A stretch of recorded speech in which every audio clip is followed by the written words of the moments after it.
Hi guys! For today's video, ayan na, samahan niyo akong magpa-dryer ng aking nilabhan.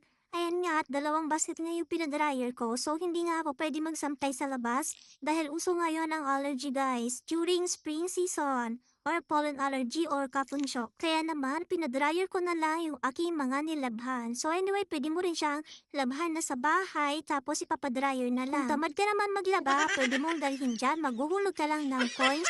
Depende sa oras na gusto mo. Pwede mo na nga rin palang tupiin yan, guys, bago mo iuwi. O, 'di ba? Para hindi ka na magtupi pagdating mo sa bahay. Dahil pagdating sa bahay, ibang gawain naman ang gagawin natin. Yes, o 'di ba? Ganyan ang life here in Japan. Kaya laban lang mga mamshi. Ganun talaga ang life. Tapos na nga kaming magtupi ni ate. Uuwi na kami dahil pag-uwi ng bahay, may next gawain pa. So, ayun lang mga guys. Mga guys, uwi na kami ni ate, tapos na kami magtupi, tapos na kami magpa-laundry.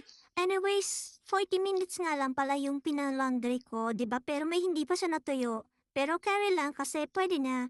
So, yun lang. Dalawang basket for the laundry. Thank you for watching, guys. Love, love!